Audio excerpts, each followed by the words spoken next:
Hola, ¿cómo les va? De nuevo, mis queridos alumnos y alumnas. Entonces, en esta oportunidad vamos a ver desde la perspectiva del género, desde las teorías del género, cómo en Borderland La Frontera, Gloria Anzaldúa, por una parte, lleva a cabo toda una deconstrucción de figuras femeninas, entre históricas y también algunas divinidades del mundo mexicano y azteca, y como por una parte deconstruye entonces, pero por otra parte también hay una reescritura desde el feminismo chicano de estas figuras. Por una parte, tenemos que pensar en el contexto de la sociedad chicana, en qué medida una sociedad que proviene de la mexicana, que es fuertemente patriarcal y con rasgos pronunciadamente machistas. Entonces, cómo esta fija, digamos, ciertos roles tradicionales que constriñen las posibilidades de las mujeres. Por una parte, estas narrativas chicanas y mexicanas, estos universos simbólicos, por un lado invisibilizan a las mujeres y por otro lado afirman ciertos estereotipos. ¿Cuáles son estos estereotipos? Por un lado, la cuestión del silencio de las mujeres. Las mujeres no deben hablar, un lejano, ¿no? Y un extenso estereotipo respecto a la mujer. Estas deben ser reservadas, calladas, si no pasan por chismosas, por malcriadas, por hociconas, repelonas, todos términos denigrativos y despectivos respecto a las mujeres. Por otra parte, otro de los estereotipos también tiene que ver con el casamiento. Con el casamiento, ahí le preguntan, tal cual ella describe acá en Borderland, le pregunta: ¿cuándo te casas, Gloria? Se te va a pasar el tren. Yo le digo, por si me caso, no va a ser con un hombre. Y ahí dice, sí, soy hija de la chingada. Entonces ya recupera esta figura de la chingada y se coloca en esta línea, ¿no? La chingada no en el sentido de la violada, sino que ahora la chingada va a ser esa posibilidad de un desvío.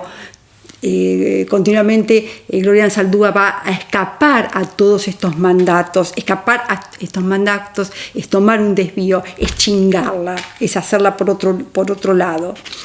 Entonces ella se separa de este mandato del casamiento, de tener hijos.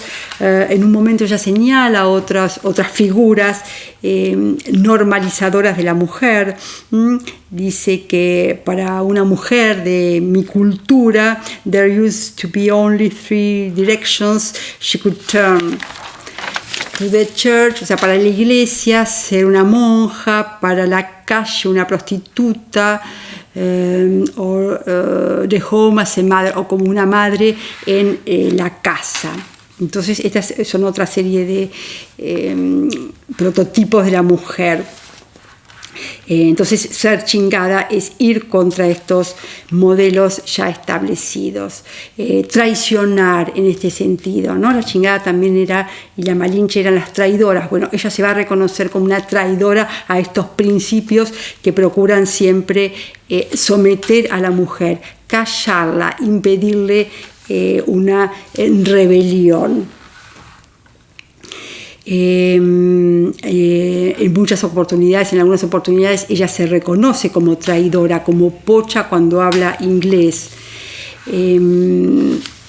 Entonces, también tenemos que pensar cómo ella reinterpreta y reescribe símbolos que van a constituir mojones importantes de una nueva narrativa chicana. En este sentido, las figuras femeninas que va a trabajar. Por una parte tenemos la línea de Coatlicue, Tonantzin, y que están detrás de la figura de la Virgen de Guadalupe, en esta suerte de trabajo del sincretismo religioso que se da con la conquista. Entonces, un poco la Virgen de Guadalupe va a ser la que continúa esta línea de Coatlicue y Tonantzin. Entonces, por una parte está toda esta línea, luego la figura de la Llorona y finalmente la figura de la Malinche.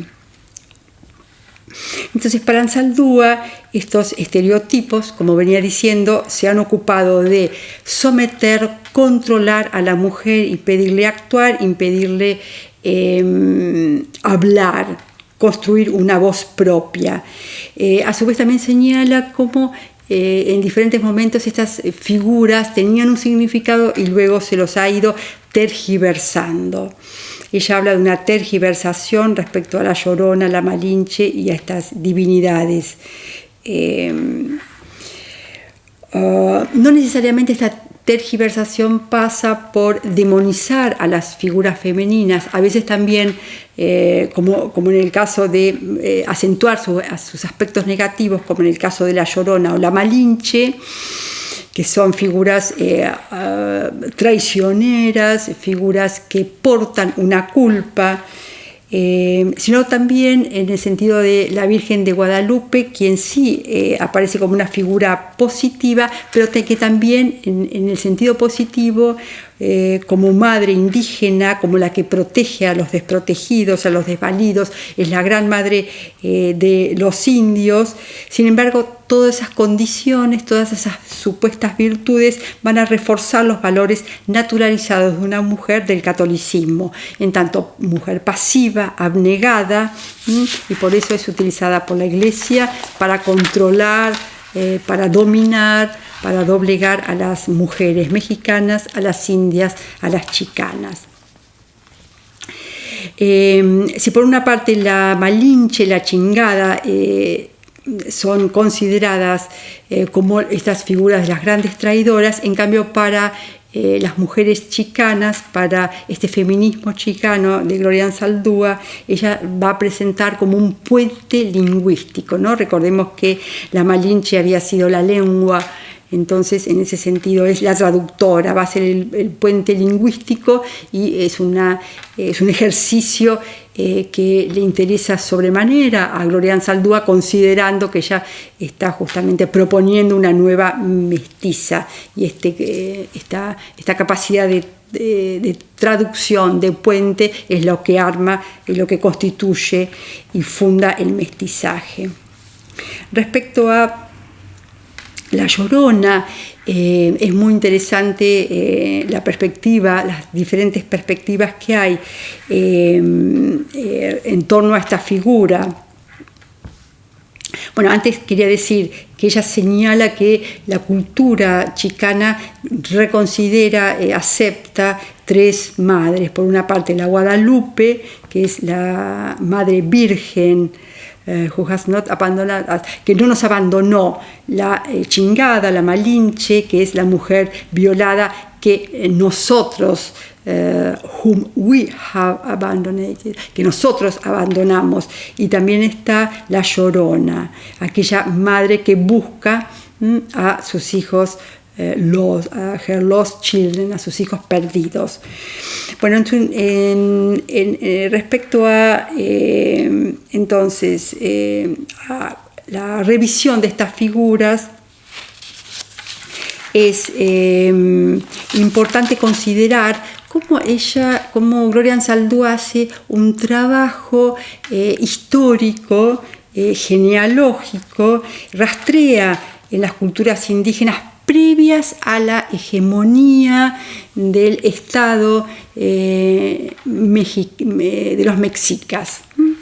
Entonces, como los aztecas, los mexicas, paulatinamente se convirtieron en un Estado guerrero, en un Estado conquistador, en un Estado que comenzó a someter a todas las comunidades, a todas las tribus que lo rodeaban. Entonces rastrea este momento de hegemonía de los aztecas, y como previo a esta hegemonía de un Estado guerrero, de un Estado conquistador, el universo azteca, el universo indígena, tenía otro modo de considerar a las divinidades, mientras que había una suerte de paridad entre las divinidades femeninas y las masculinas, y había una cierta complejidad en las figuras femeninas, ya que éstas articulaban pasividad, actividad, articulaban lo femenino y lo masculino, articulaban el día y la noche. Eran figuras mucho más complejas. En cambio, cuando adviene este universo guerrero de los aztecas, entonces va a ocupar un primer lugar la idea de la guerra y la figura del guerrero, que es una figura obviamente masculina. Entonces, en este universo, las figuras femeninas no van a tener una presencia, no van a aportar un valor que sirva a este estado guerrero.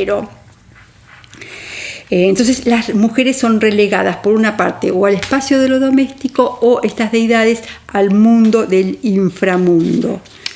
En ese sentido también ella recupera la figura del gobernador azteca Izcoatl, quien decidió eliminar los códices antiguos y crear una nueva narrativa, nuevos códices en torno a validar esta figura del conquistador, del guerrero, y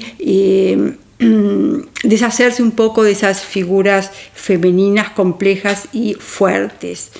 Y en ese sentido, en esta línea también, la llegada de los españoles también, que venían a hacer una conquista, viene a coincidir, ¿no? Entonces, desde los dos lugares, en estos procesos de sincretismo, van a apuntar también a recrear, reformular figuras femeninas que sirvieran para destacar la actividad de los hombres y minimizar las posibilidades de las mujeres.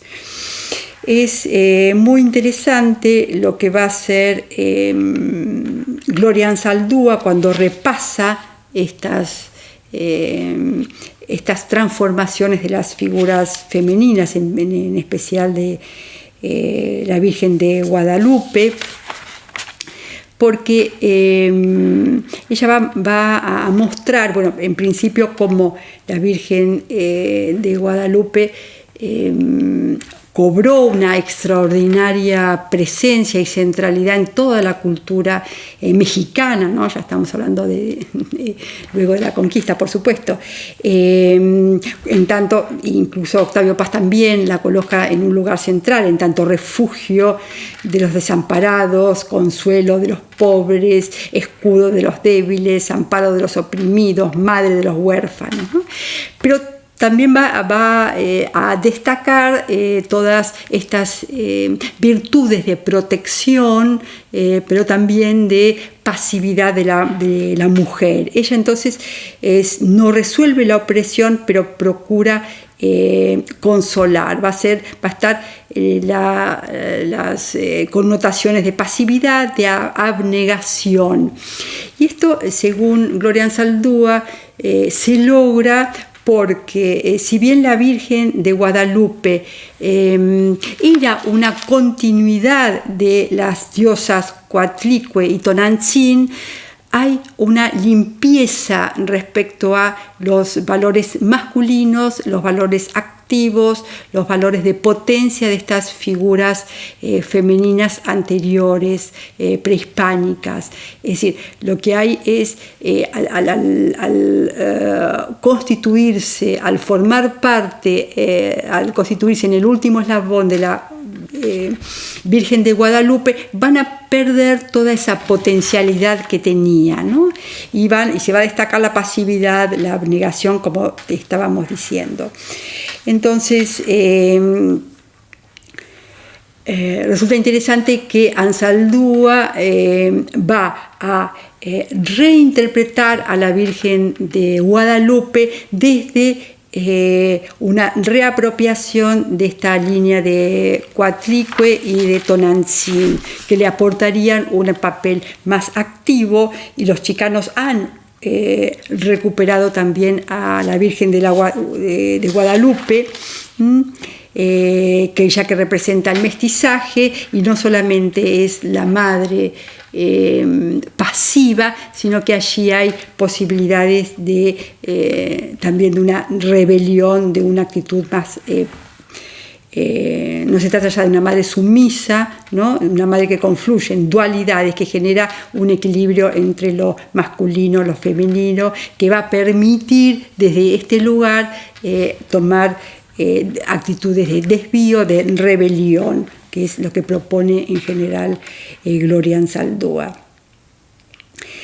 También resulta muy interesante lo que hace con la leyenda de La Llorona, que es una leyenda muy popular en México. Es una mujer vestida de blanco que aparece durante la noche y que está gritando "ay, ay, mis hijos".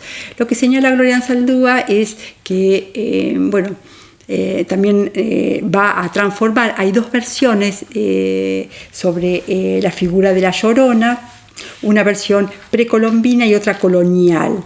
Ambas coinciden en que la mujer se lamenta presagiando malos augurios, que se la asocia con el dolor, la pena, la tristeza o con un destino trágico. Pero aquí tenemos que durante en la primera versión, anterior a la conquista, esta Llorona es que estaba asociada también a otras divinidades, y que León Portilla menciona la existencia de una mujer que lanzaba lamentos antes de la llegada de los españoles, presagiando, augurando la pérdida de sus hijos ante el peligro de esta nueva conquista. Entonces la frase era: hijitos míos, ¿a dónde os llevaré? Si bien, como dije recién, Anzaldúa la vincula con la diosa, con la mujer serpiente, que es la madre de Quetzalcóatl. Entonces allí también coloca que este presagio, este llanto de la Llorona sería un presagio, una advertencia para proteger a los hijos, tanto durante el imperio de los aztecas y en especial de la Guerra Florida, donde se capturaban a los enemigos, a los hombres de las tribus enemigas, para luego sacrificarlos. Busquen lo que fueron las Guerras Floridas si es que no lo saben, como también ante la llegada, un presagio funesto ante la llegada de los españoles y la pérdida de sus propios hijos. Ahora bien, esta imagen cambia fundamentalmente durante la colonia. Ya se trata de una mujer que no es española, sino indígena, mestiza o criolla, que se enamora de un español, tienen hijos pero no se casan porque ella no es española, por lo cual se siente despechada, traicionada y mata a sus hijos, ¿no? Una suerte de Medea, digamos. Se arrepiente y luego se quita la vida. Se trata de una mujer que no puede controlar estos impulsos, que termina asesinando a sus propios hijos, cometiendo un crimen atroz para las normativas de la Iglesia. Entonces, que se lamenta, es una figura que se lamenta y que debe dar cuenta de esta culpa y debe asumir este castigo por haber quebrado el mandato de la maternidad, un mandato por supuesto sagrado.